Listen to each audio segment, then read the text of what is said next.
오늘 말씀 제목은 믿음의 길을 지켜야 약속의 문이 열린다. 소제목으로 제가 이렇게 적어봤습니다. 길이 좁아질 때 흔들릴 수 있지만 벗어나서는 안 됩니다. 하나님께서 민수기 14장 6절에서 10절에 대한 마음을 저에게 주셨어요. 그 이스라엘 백성을요 보면은요, 그 출애굽기를 보면은 이스라엘 백성이 이 430년 동안 그 요셉이 애굽의 총리로 있다가 그 요셉이 죽고 나서 요셉을 알지 못하는 왕이 일어나면서부터 그 이스라엘 백성이 핍박을 받습니다.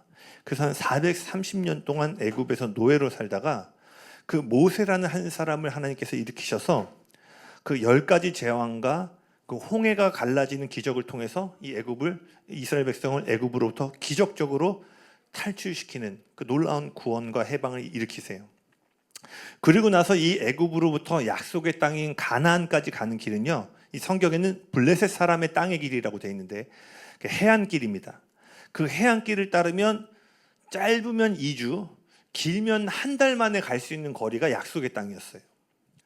그런데 하나님은요, 가장 빠른 해안길로 인도하지 않으시고 가장 먼 광야길로 이스라엘 백성을 인도하셨어요. 왜 그러셨냐면 출애굽기 13장 17절입니다.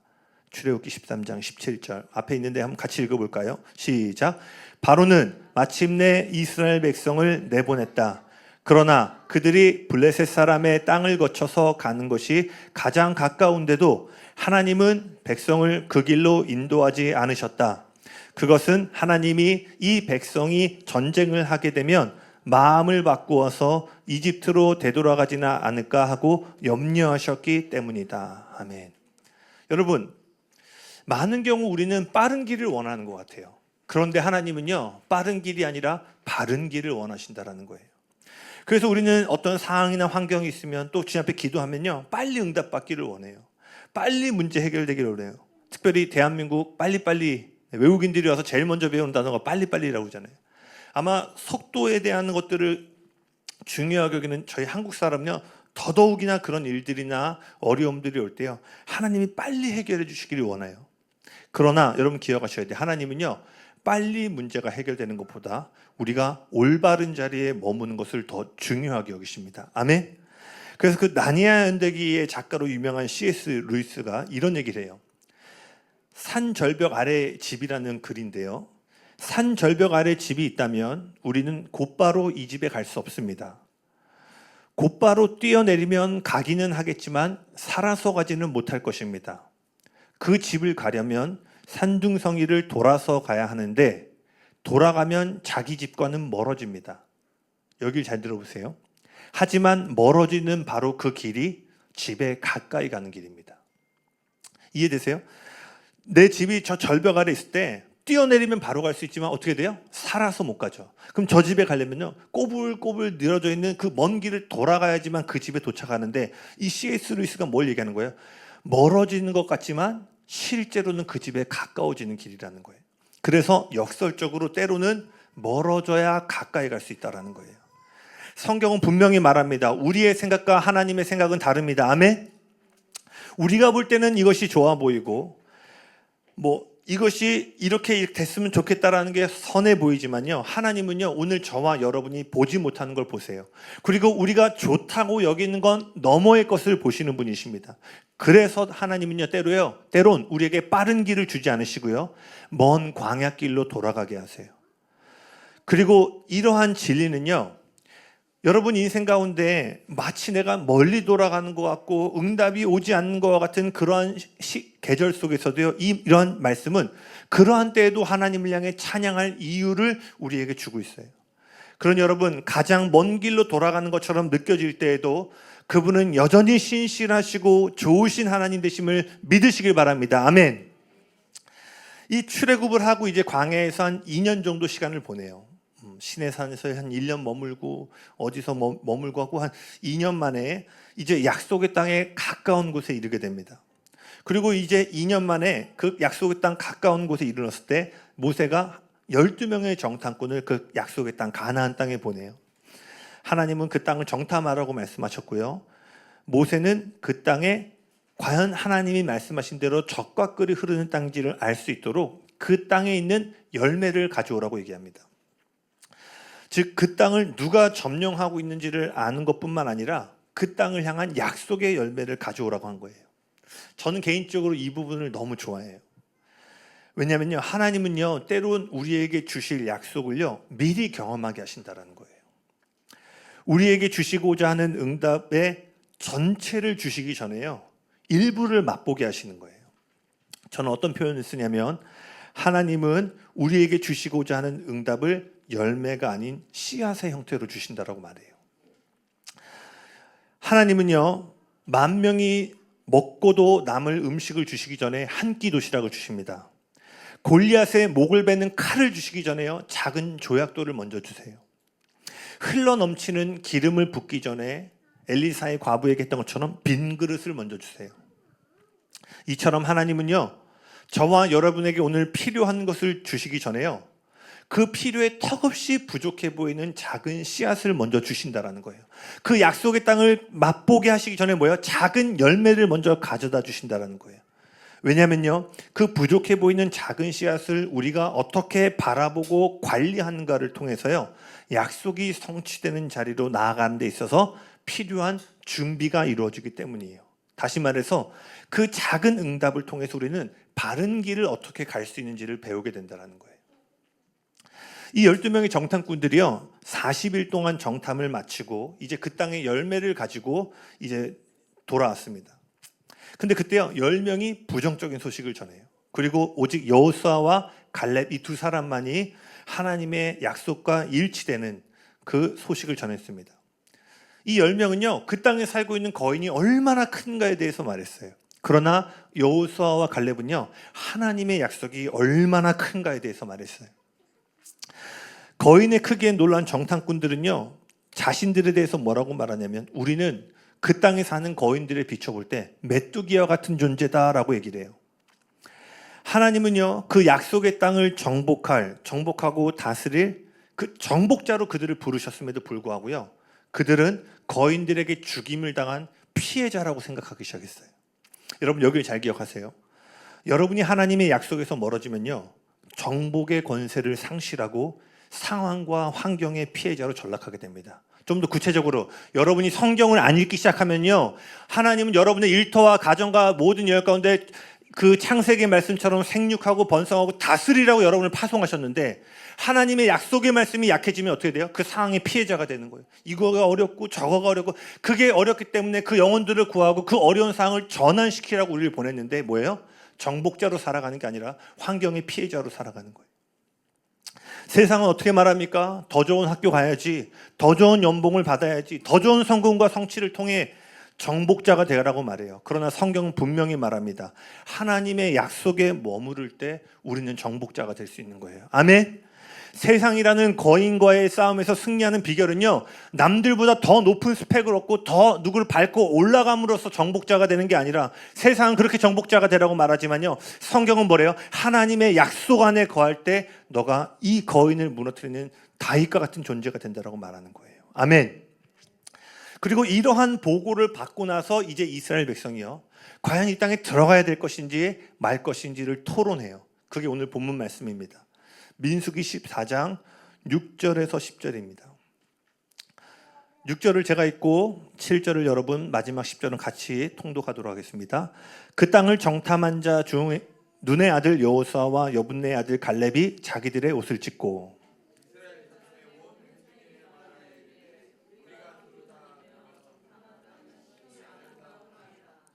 여호와께서 우리를 기뻐하시면 우리를 그 땅으로 인도하여 들이시고 그 땅을 우리에게 주시리라. 이는 과연 젖과 꿀이 흐르는 땅이니라.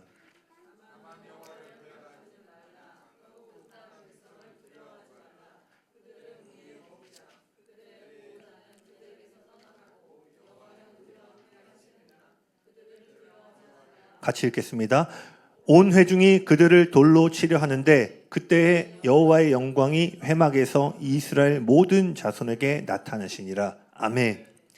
여러분, 오늘 이 말씀은요 하나님께서 우리에게 약속을 주실 때 그 약속이 이루어지는 길이 있다라고 얘기를 하고 있어요.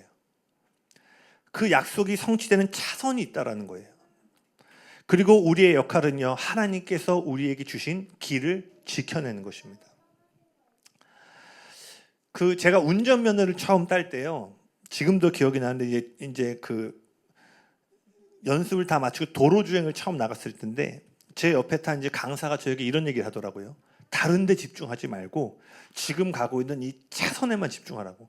그러니까 저 반대편에서 뭐가 오든 옆에서 뭐가 껴든 일단 그거 신경 쓰지 말고 지금 제가 첫 도로 주행이니까 아마 여러분도 그런 얘기 들어보셨죠. 도로 주행할 때 딴 거 신경 쓰지 말고 이 차선에서 중심만 잡고 가는 거에만 집중하라고 얘기하더라고요. 여러분 이건 단지 운전에만 해당되는 게 아니에요. 우리는요 때론 다른 사람들에게 너무 많은 시선을 두느라 하나님께서 나에게 주신 비전을 믿지 못하고 불안함과 두려움을 느껴요. 그러니까 내 차선에 집중해야 되는데 저 반대편에 다른 사람들의 차선에 집중하는 거예요.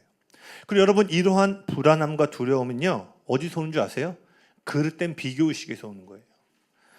하나님이 우리에게 주신 약속이 아니라 내 안에 있는 부족함에 계속 집중하니까 어떻게 돼요? 그 비교 가운데 불안하고 초조함이 오는 거예요. 저도 아주 오래전이었던 것 같아요. 한 10년쯤 됐나? 그 밤늦게 그때는 페이스북을 많이 하던 시대인데 우연치 않게 이제 페이스북을 딱 했는데 학교 이제 동기들이 올린 게시글이 보이는 거예요. 제가 이제 음악을 전공했잖아요. 근데 이제 학교 같이 다닐 때 친구들이 딱 보니까 너무 이제 세상에서 잘 나가고 있는 거예요. 소위 말해서. 음악 경연 프로그램만 틀면 거기 막 연주자들 이름이 나오는데 다 막 학교 같이 다녔던. 그리고 그때는 아니지만 그때 같이 막 목욕탕 가고 막 이렇게 했는데 BTS에서 드럼 베이스 치고 있고 떠오르는 신예 재즈 피아니스트. 근데요 그 한 12시 넘어가서 1시쯤 됐을 때 그 남의 딱 보는데 순간 제가요 내가 만약에 이렇게 사역의 길로 안 왔더라면 하고 순간 드는 거예요.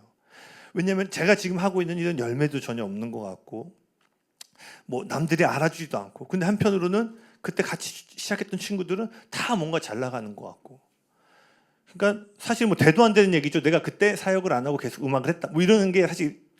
근데 다행히 제가 그때는 제 부르심이 명확했기 때문에 순간 스위치가 딱 되더라고요. 내 차선은 내 도로는 하나님이 나를 예배자를 세우는 예배자로 부르셨지. 그게 딱 되니까요 순간 들어왔지만 제가 딱 이렇게 먹히지 않았거든요. 근데 여러분 무슨 얘기인지 아시겠죠? 우리도 그냥 무심결에 봤던 이야기들 다른 사람들이 잘 되는 이야기를 보면 순간 어떻게 다른 사람의 차선에 집중하다가 내 안에 있는 불안함과 초조함을 발견하게 돼요. 왜? 내가 뭔가 부족해 보이기 때문에. 여러분 다른 차선에서 일어나는 일을 무시하라는 말이 아니에요. 반대편 차선도 당연히 주의를 기울이고 바라봐야 돼요. 그러나 하나님께서 저와 여러분에게 허락하신 약속의 길에 시선을 먼저 두고 있어야 된다는 것입니다. 아멘. 현재 내가 처한 상황에 대해서 이해하고 있어야 돼요. 내가 하는 일, 분야에 대한 지식과 흐름을 이해해야 됩니다. 여기 만일 비즈니스 하시는 분들이라면요 어떻게 돈 벌 수 있는지에 대한 전략과 구체적인 것들을 이해하고 계셔야 돼요. 어떻게 하면 더 쉽고 편안하게 할 수 있는지를 이해하셔야 돼요. 그러나 믿음은요 이처럼 믿음은 아무것도 하지 않고요 누워서 감 떨어지기를 기대하는 게 신앙이 아니에요. 그러나 제가 말하고 싶은 부분은 다시 말합니다. 다른 차선에 너무 집중한 나머지 내 차선, 즉 하나님이 지금 나에게 허락하신 약속을 놓쳐서는 안 된다는 거예요. 즉 우리는 하나님께서 우리에게 주신 차선으로 시선을 집중해야 될 때를 알아야 되는 것입니다. 아멘. 그래야 약속의 땅을 향한 그 여정을 계속 걸어갈 수 있는 거예요. 여러분 우리가 무언가에 관심과 주의를 기울이는 것은요 마치 투자와 같아요. 투자가 뭐죠? 내가 어딘가에 투자하면 그 투자한 것에 대한 것을 얻게 되죠. 이처럼 여러분이 여러분의 삶에 어떤 것에 관심을 기울이는가가 여러분이 무엇을 돌려받을지를 결정하는 거예요. 예를 들어 자녀를 가지신 분이라면요 자녀들에게 관심을 기울이고 그들에게 필요한 시간과 관계를 맺을 때 내가 여러 가지 일들을 해야 되지만 그걸 다 열일 제쳐놓고 아이들에게 관심을 기울일 때 그 부모는 뭘 얻게 돼요? 이 아이가 성장했을 때 정서적으로 깊은 유대감을 갖고 있고 하나님의 꿈과 비전을 꿈꾸는 하나님의 자녀를 돌려받게 돼요.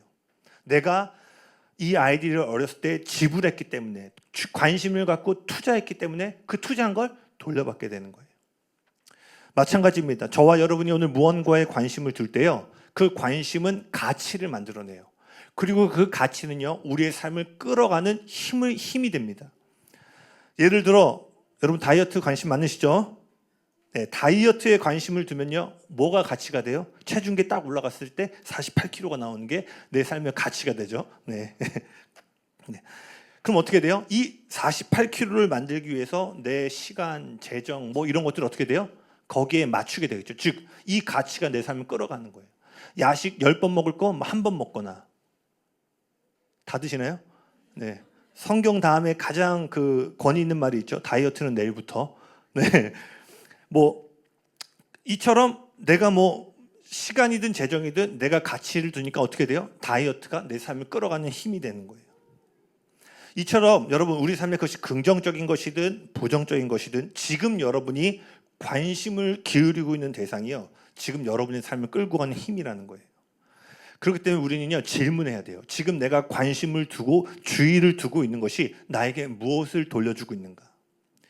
예를 들어 몇 시간 또는 며칠을 어떤 드라마나 영화에 관심을 기울였다고 생각해 보세요. 넷플릭스, 네, 할렐루야. 뭐 안 끝나고 두둥, 네, 계속 넘어가죠. 다 안 보시나 보네요. 네. 자, 여러분 뭐 넷플릭스가 아니더라도 뭐 핸드폰이든 뭐 이렇게 쭉 봤다고. 근데 여러분, 그 일을 마쳤을 때요, 만약에 내가 더 초라해진 것 같고 여전히 답답하고 공허함을 느낀다면요, 뭐예요? 잘못된 관심을 기울이고 있는 거예요. 때로는요, 우리 안에 있는 우울함이나 불안함에 관심을 둬요. 우리는 그 우울함과 불안함을 버리고 싶은데 계속 거기에 관심을 두니까 어떻게 돼요? 가치가 부여되고 이것이 힘을 얻어서 그 불안함과 우울함이 우리의 삶을 끌어가요. 다시 말해서 뭐예요? 스트레스가 우리를 끌고 가는 거예요. 여러분, 마귀는요, 오늘 저와 여러분을 직접적으로 무너뜨릴 수가 없습니다. 왜요? 예수님을 믿는 자들에게는 이미 다 이루었도다. 요한일서 말씀처럼 너희 안에 계신 이가 세상에 있는 이보다 크심이라. 아멘. 그래서 예수 십자가의 보혈 안에 있는 하나님의 자녀들에게는요, 원수가 털끝 하나 건들지 못해요. 그래서 마귀가 하는 게 뭔지 아세요? 우리의 관심을 분산시키는 거예요. 우리의 주의를 흩어뜨리는 거예요. 그래서요, 왜냐? 우리의 주의력이 분산되면요, 하나님이 부르신 일을 감당하는데 필요한 추진력을 잃어버리기 때문이에요. 그 영적인 모멘텀을 놓쳐버리기 때문이에요. 이게 에덴 동산에서 일어났던 일이에요. 원수는요, 아담과 하와에게 뭐 선악과를 막 억지로 밀어넣지 않았어요. 단지 하와의 관심사를요, 튼 거예요. 야, 하나님이 너희에게 생육하고 정복하고 다스리라고 하셨지. 야, 나도 들었어. 정말 멋지다. 근데 혹시 너 저 나무 열매에 대해서 생각해 봤어? 저 열매에 대해서. 생육하고 번성하고 다스리라는 자신을 향한 하나님의 목적과 계획을 바라보고 있다가 하와의 관심이 어디로 틀어진 거예요? 절대로 먹어서는 안 되는 선악과로 갑자기 시선이 돌이켜진 거예요. 그리고 그 결과는 뭐였죠?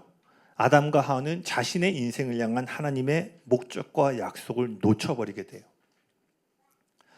때로는 하나님께서 다른 사람들의 인생에서 행하신 일들을 볼 필요가 있습니다. 우리 간증이라고 그러죠. 저는 간증 듣는 걸 되게 좋아해요. 왜냐하면 그가 경험한 하나님이 내가 섬기는 하나님과 동일한 하나님이기 때문에 누군가의 간증은 내 삶에도 그 일이 일어날 수 있다라는 믿음을 줘요. 그래서 여러분도 막 누구 간증 듣다가 막 우실 때 있잖아요.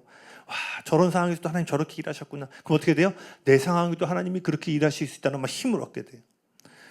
이처럼 그들이 경험한 하나님의 응답과 역사는요, 우리에게 위로가 되고 격려를 줘요. 그런데요, 어떤 순간에 멈춰야 돼요.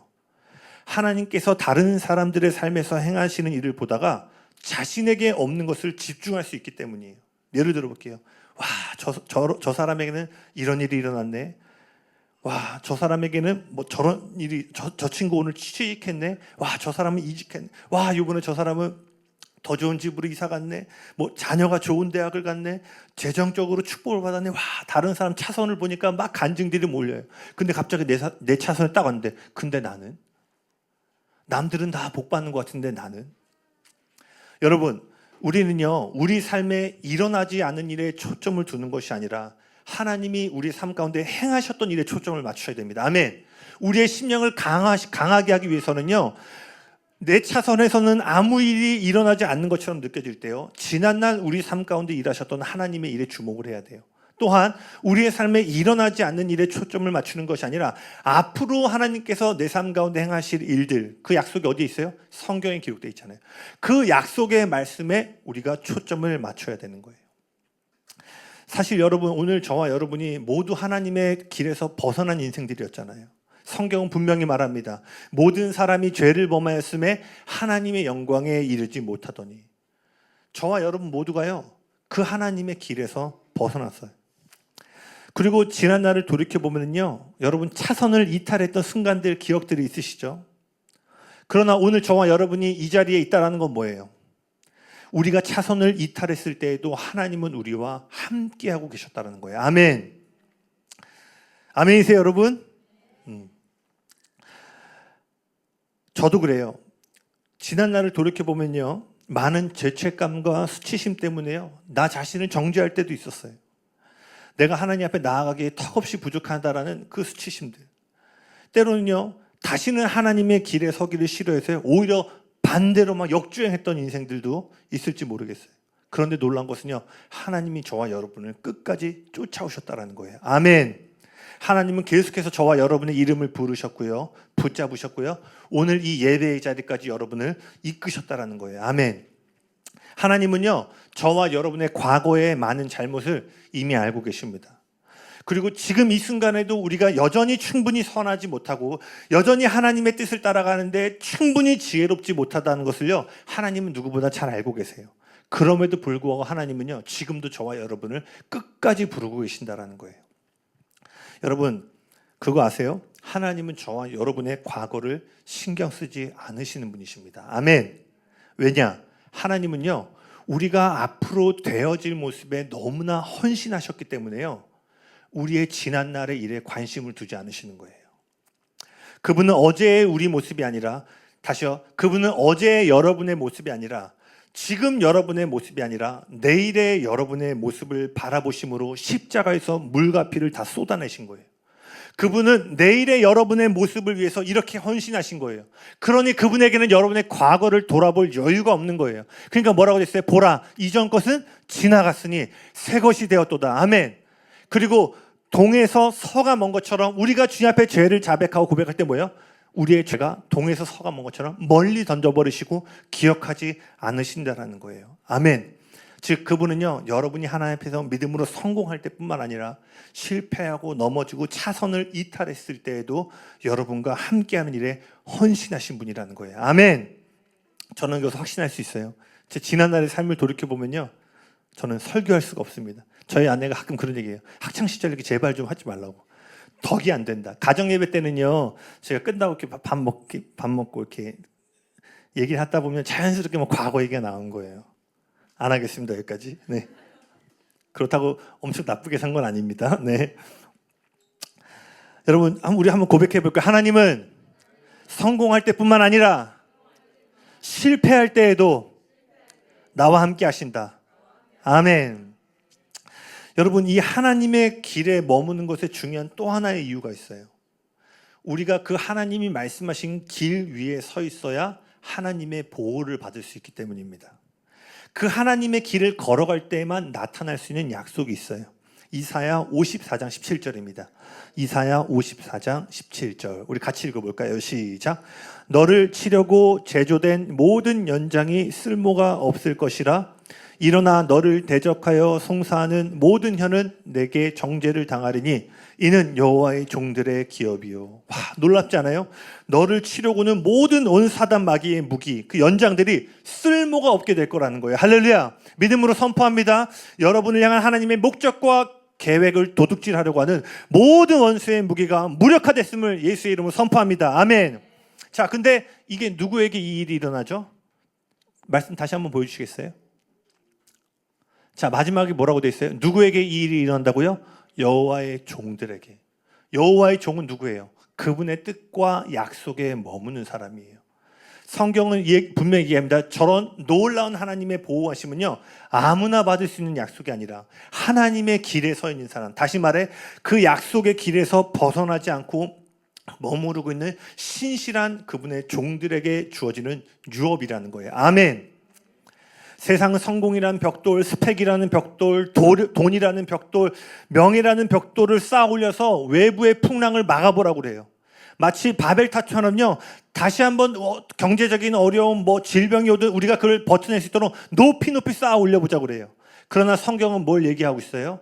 그분의 약속의 길에 머물 때 원수의 모든 연장이 무기력화된다는 것입니다. 아멘. 오늘 이곳에 계신 분들 중에 어떤 분들은요, 다시 하나님의 차선으로 돌아오셔야 될지 모르겠어요. 어쩌면 지난날 내 삶 가운데 일어난 일들은요, 그 하나님의 길을 벗어났기 때문에 일어난 일들일지 모릅니다.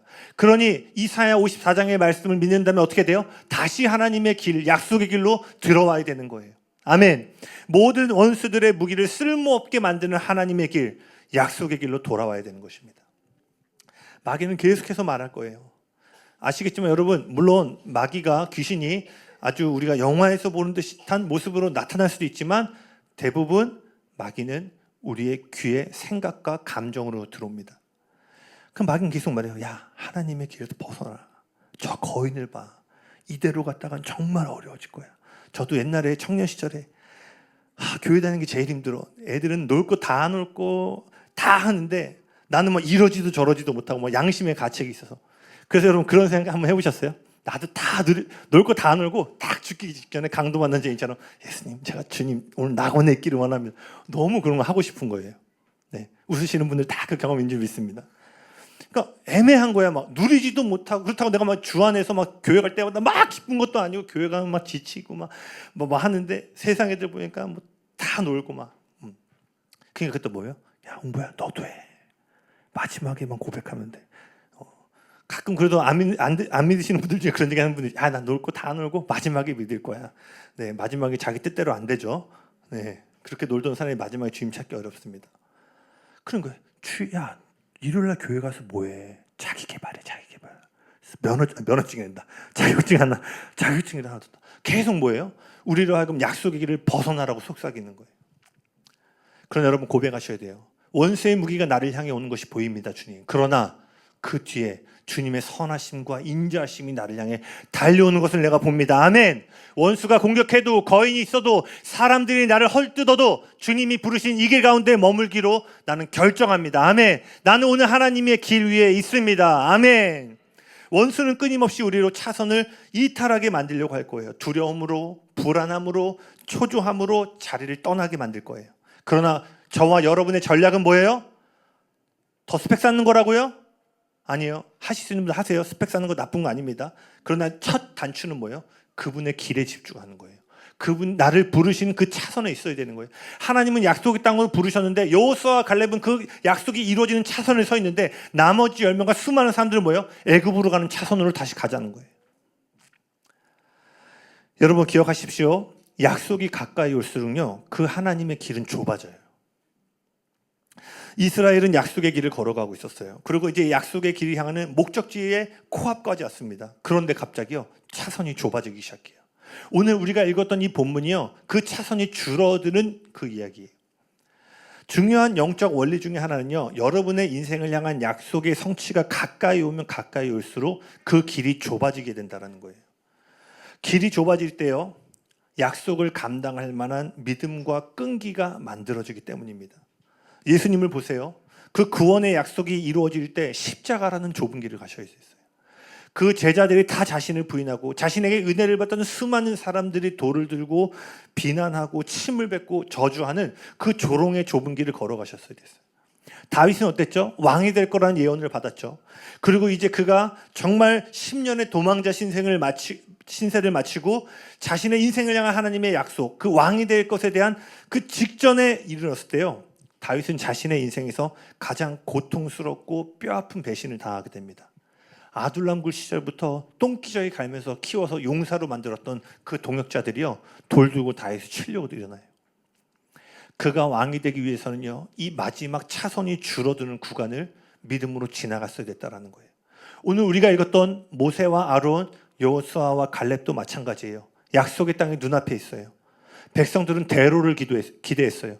야, 이제 이만큼 2년 동안 돌았으면 이제 그 대로를 통해서 약속의 땅에 들어가 있구나. 그런데 갑자기 거인들이 보이는 거예요. 갑자기 길이 1차선처럼 좁아지기 시작하는 거예요. 그리고 여러분, 이 백성들은요, 썬데이 크리스천이 아니었어요. 이집트에서의 10가지 초자연적인 기적을 경험하고, 홍해라는 바다가 갈라져서요, 그 디즈니에서 나온 이집트 왕자 보셨나요? 모래가 팍 치니까 막 바다가 갈라지면서 그 바다를 가른 간증과 기억을 갖고 있는 믿음의 공동체였어요. 그런데 그들이요 결정적으로 길이 딱 좁아지니까요 뭐라고 말하냐면 다시 애굽으로 가게 해줘. 나 이렇게 길 좁을 줄 몰랐어. 모세 양반 섭섭하네. 우리는 왕의 대로 홍해처럼 큰 길을 기대했는데 야 2년 동안 우리를 끌고 와서 마지막 이 좁은 길로 우리를 걸어가라고? 거기 말하면 뭐라 되냐? 우리 다시 애굽으로 갈래. 종살이 하더라도 넓은 대로로 갈래. 여러분 그들의 분석은요 매우 합리적이었고 현실적이었어요. 거인이 있다라는 거예요. 여러분 제 자녀 유민이 요만한 애가 있는데 저랑 싸운다고 하면 누가 이기는 거예요? 아빠. 아멘. 이거 뭐 볼 것도 없이 제가 무조건 이기는 거. 이거 뭐 아동 학대죠. 아동 학대. 만약 뭐 게임을 하라고 하면. 그러니까 지금 그런 상황이니까 누가 봐도 하나님이 지금 아동 학대하는 것 같은 건 거예요. 막 어마어마한 거인들인데 우리 뭐 전쟁도 한 번도 해본 적이 없는 사람들 글로 가라는 거는. 그러니까 너무나 현실적이고 합리적이고 싸우면 진다라는 거예요. 틀린 말이 아닙니다. 사실입니다. 그러나 여러분 기억하셔야 돼요. 여러분이 하나님에게 기적을 기대하기보다요 현실의 합리성을 붙잡을 때 여러분은 여러분을 향한 하나님의 목적의 길에서 이탈하게 돼요.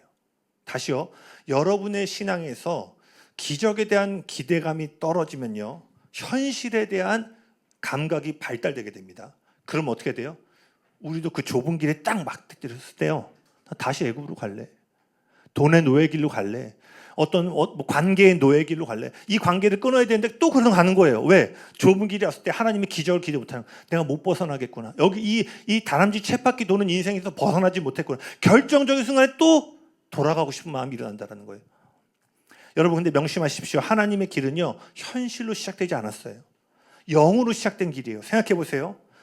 오늘 출애굽 백성이 민수기 14장까지 어떻게 올 수 있었죠? 아까 말한 것처럼요 10가지 재앙이라는 기적, 홍해가 갈라지는 기적으로 이 길이 시작됐어요. 더 앞으로 올라가 볼까요? 모세가 갈대 상자에 담겨서요 그냥 강물에 떠내려간 거예요. 그러니까 죽을 수도 있는 거예요. 그러나 출애굽기 뭘 얘기하고 있어요? 그가 가다가 애굽의 바로 왕의 공주의 품에 안기게 돼요. 그리고 광야로 도망갔습니다. 근데 그때 하나님이 불타는 떨기나무 앞에서 모세를 부르세요. 여러분 이게 다 뭐예요? 기적이었어요. 즉 오늘 이 이스라엘의 모든 여정은 기적으로 시작됐다라는 거예요. 여러분 하나님이 어떤 일을 기적으로 시작하셨다면요 여러분이 그것을 현실적인 것으로 축소시킬 권리가 없음을 기억하셔야 돼요. 아멘? 아멘이십니까? 합리적이고 현실적인 거 여러분 그렇게 좋아하면 한번 따져볼까요? 한번 따져볼게요. 저와 여러분 오늘 이 자리에 올 수 있나요? 절대로 우리는 하나님의 은총을 받을 자격이 없어요. 멀리 볼 것도 없어요. 지난 한 달간의 여러분의 삶을 모든 사람에게 보게 한다면 그 지난 한 달간 여러분 안에서 생각했던 모든 생각과 감정을 만약에 TV로 볼 수 있게 한다면요 오늘 여기 있는 사람들 중에 어느 누구도 하나님 앞에 나아갈 수 없을 거예요. 현실적으로 따지면 사실적으로 따지면 오늘 여기 계신 분들 중에 어느 누구도 당당하게 하나님 앞에 나아갈 수 없을 거예요. 그러나 하나님은 현실을 보지 않으셨죠. 우리의 육체를 보지 않으셨죠. 거듭난 우리의 영을 보셨어요. 그래서 우리의 지난 한 달간의 삶은 여전히 자격이 없고 부족하지만 그 골고다 언덕에서 예수님께서 이루신 일들을 바라보심으로 오늘 우리를 용납하시고 바라보신다는 거예요. 아멘. 다시 말해서 오늘 여러분이 이 자리에 있는 것 현실에서 시작된 게 아니라 놀라운 십자가의 기적으로 시작되었다는 것입니다. 아멘. 그렇기 때문에 여러분 영으로 시작되고 기적으로 시작된 여러분의 인생을요 현실적인 것으로 바꿔서는 안 된다라는 거예요. 여러분 선택하셔야 돼요. 하나님 없이는 안 되는 도로 차선 가운데 설 것인가 아니면 하나님 없이도 얼마든지 살 수 없는 길에 설 것인가. 구체적으로 기도 말씀 조금도 하지 않아도 살 수 있는 길에 설 것인가 기도 말씀 없이는 한 발자국도 나아갈 수 없는 길 가운데 서게 될 것인가. 여러분 지금은요 우리는 현실을 기대하는 것이 아니라 기적을 기대해야 되는 줄로 믿습니다. 아멘. 그리고 제가 이 일을 기대하는 게 뭐냐면요 이 시대가 신앙을 떠나서 이제 현실적으로 살기 어려워질 거예요. 뭐 이미 여러 차례 얘기했지만 부는 극단적으로 계속 나뉘게 될 겁니다. 그래서 제가 언젠가 말씀드렸죠. 우리 부모님 세대는 벼락부자라는 말이 있었지만 저희 세대는 벼락거지라는 말이 나왔어요. 눈을 뜨고 일었더니 빈부격차가 나는 중산층이었는데 갑자기 코인이든 주식은 쭉 갑자기 부자가 되는 거예요. 뭐야? 그러니까 눈 떠봤더니 상대적인 빈곤 가운데 처하는 거예요. 성경이 말하고 있어요. 그 일은 계속 일어날 거예요. 뭐 여기서 뭐 다이아몬드 수저이신 분은 예외겠지만 뭐 다이아몬드 없으신 것 같아요. 네, 다 예수죠. 네, 할렐루야. 제가 기대하는 건 뭐냐면요. 앞으로는 하나님의 놀라운 기적이 없이는 더 이상 살아가기 힘든 계절로 계속 들어가게 될 거예요.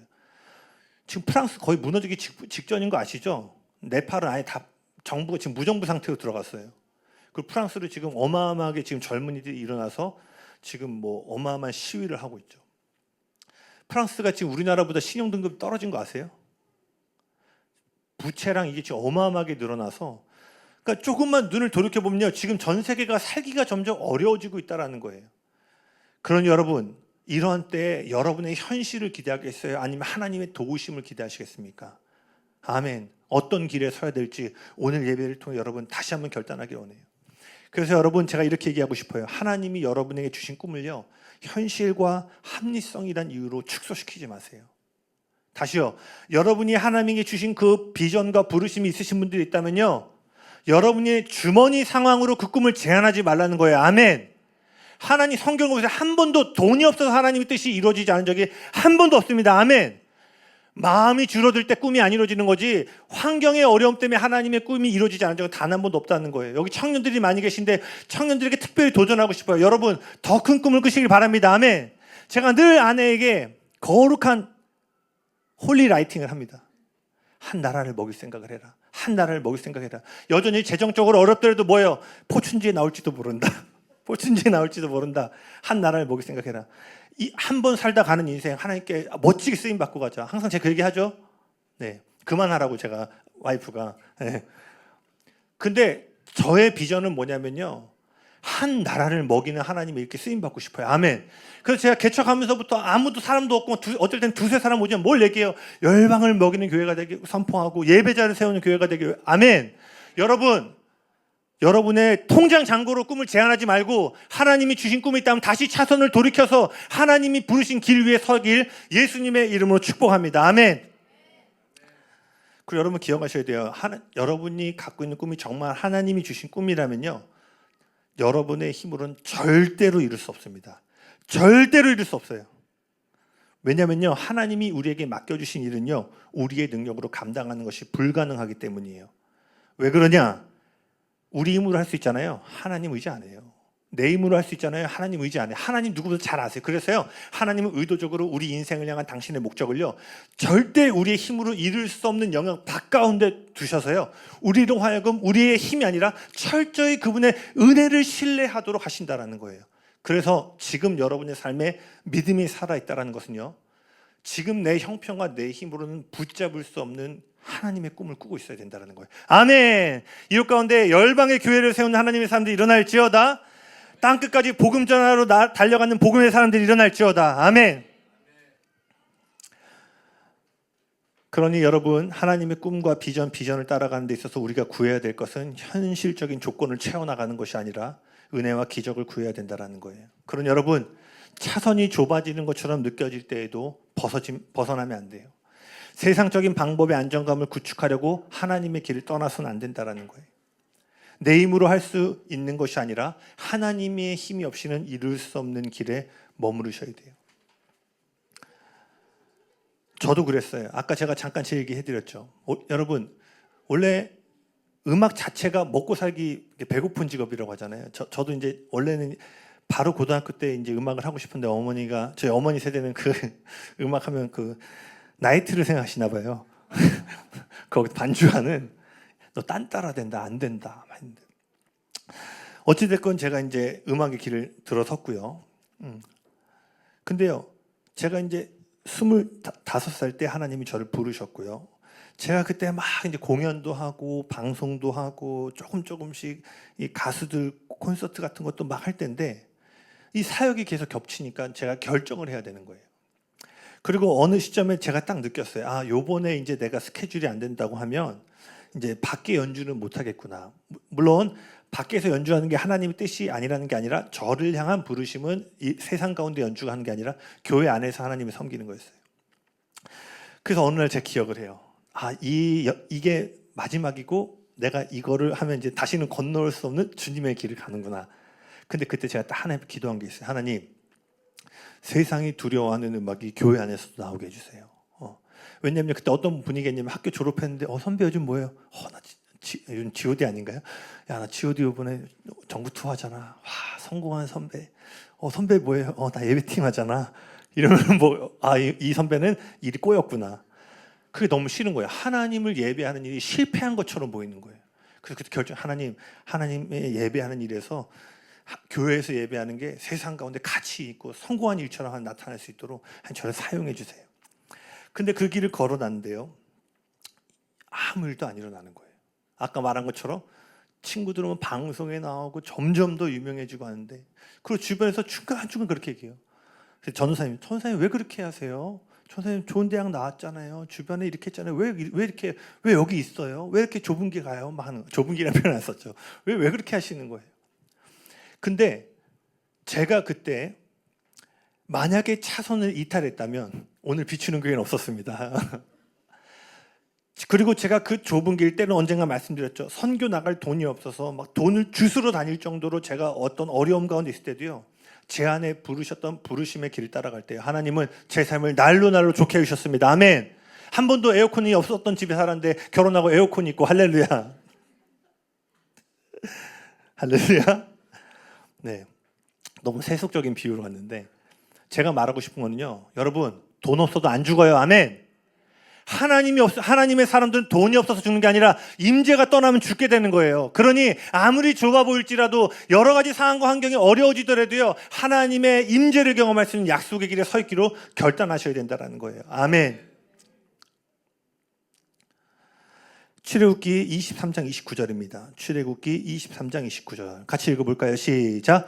그러나 그 땅이 황폐하게 되므로 들짐승이 번성하여 너희를 해할까 하여 1년 안에는 그들을 내 앞에서 쫓아내지 아니하고. 와, 놀라운 말씀이에요. 장애물과 원수들을 의도적으로 약속의 땅에 두신다라는 거예요. 우리가 볼 때는 어떠한 적인, 하나님 잘 믿으면 만사 형통하고 일이 잘 되고 예수 믿으면 뭔가 다 복받아야 될 것 같은데, 여기 뭐라고 돼 있어요? 그 약속의 땅에 1년 동안은 들짐승, 너희를 괴롭게 하는 장애물을 둘 거라고 얘기하세요. 여러분, 이 말씀은 뭘 얘기해 주고 있어요? 하나님은 때로요, 여러분의 삶에 있는 원수를 사용하셔서 여러분을 향한 축복을 지탱해내신다는 거예요. 할렐루야. 들짐승이 사라지면 뭐라고 돼 있어요? 젖과 꿀이 흘러야 될 땅이 황폐하게 된대요. 하나님은 젖과 꿀이 흐르는 땅을 약속해 주셨는데, 그들이 들어갈 때 황폐한 땅에 들어가면 어떻게 돼요? 약속이 무너지게 되잖아요. 하나님은요, 때론 약속이 참된 약속이 되도록 하기 위해서 원수들을 사용하신다라는 거예요.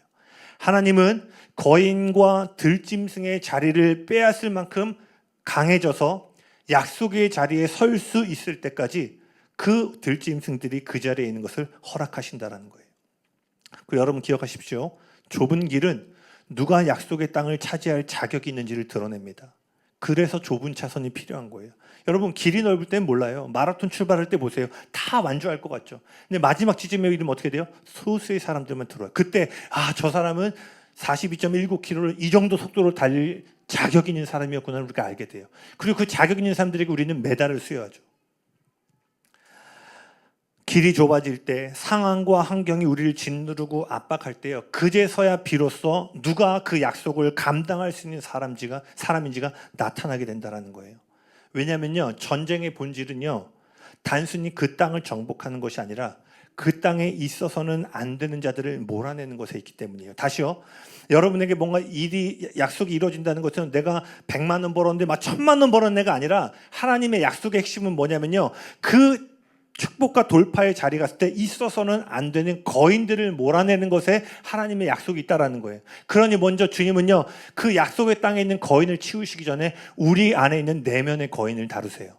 그리고 그 내면의 거인 언제 다뤄진다고요? 좁은 차선에 들어올 때 우리 안에 거인들이 나타나는 거예요.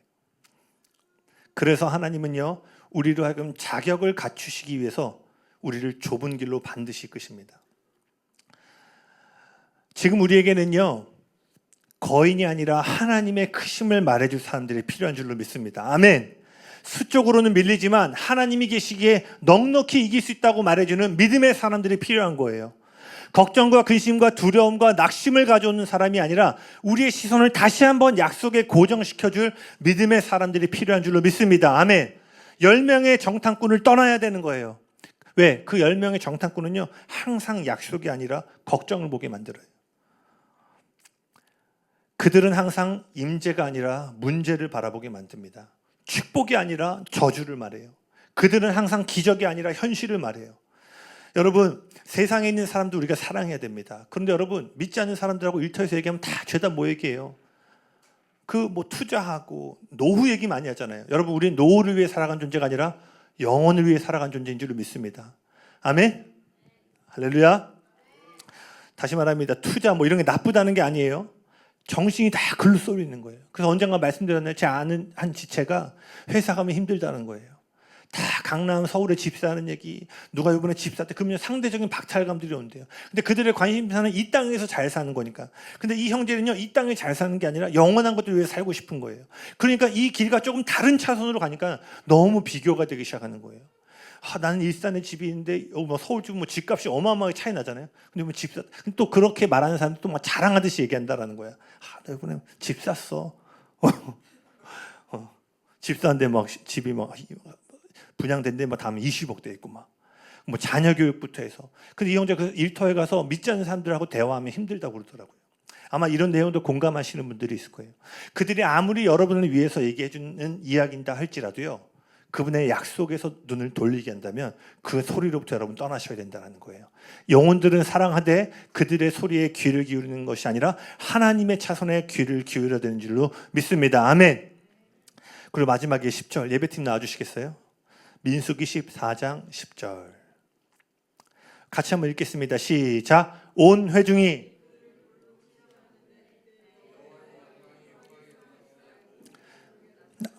아멘. 온 회중이 그들을 돌로 치려 하는데, 여러분, 원수가 여러분을 막을 수 없을 때요, 환경과 사람이 여러분을 막지 못할 때요, 사람들은 돌을 들어 여러분을 약속의 길로 나아가지 못하도록 만듭니다. 그런데 여기서 놀라운 장면이 있어요. 그들이 돌을 들 때 하나님의 영광이 나타나요. 그들이 모세와 아론, 여호수아와 갈렙을 돌로 치려고 하는 그 순간에 하나님의 영광이 나타납니다. 요한복음 8장에 보면은요, 가늠하다 붙잡혀온 여인에 대한 이야기가 나와요. 모세의 율법에 의하면요, 이 여인 투석형을 받아야 돼요. 돌에 던져서 처형을 당해야 돼요. 그 종교인들이 예수님을 시험하려고 그 여인을 데려왔죠. 모세의 율법에 의하면 투석형을 해야 되는데 예수님이 용서를 해주면 모세의 율법을 어기는 거고, 만일 모세의 율법을 따라 그 여인을 죽이라고 하면요, 당시 로마의 지배 가운데 있었기 때문에 사형하는 것은 로마의 권한이었어요. 그럼 율법을 따르면 로마의 법을 어기게 되는 거예요. 그러니까 이렇게 해도 예수님은 덫에 걸리고 저렇게 해도 덫에 걸리니까 예수님 시험을 하려고 이렇게 가져온 상황이었죠. 근데 그때 예수님이 어떻게 하시죠? 땅에 글씨를 쓰시고 나서 일어나셔서 너희 중에 죄 없는 자가 돌로 치라 그래요. 자, 놀라운 것은요, 언제 이 한 여인을 향한 한량 없는 사랑과 은혜가 나타났죠? 사람들이 돌을 들었을 때 나타난다는 거예요. 모든 사람들이 들고 있던 돌을 내려놓고 자리를 떠났어요. 사람들이 돌을 들 때요, 여호수아와 갈렙은요, 그래 한번 해봐, 돌 두고 들어와 한 놈씩 들어와 이런 게 아니라 그들이 했던 건 뭐예요? 가나안 땅, 약속의 땅을 향한 차선에 있기로 다시 한번 결정한 거예요. 아멘. 왜? 약속의 길에 서 있으면 우리를 공격하려고 하는 모든 원수의 무기가 무력화되기 때문에. 할렐루야. 그러니 여러분, 약속의 길에 머물 때 여러분의 인생을 향해 들려진 모든 돌들이 땅에 떨어지게 된다는 것을 기억하시길 바랍니다. 아멘.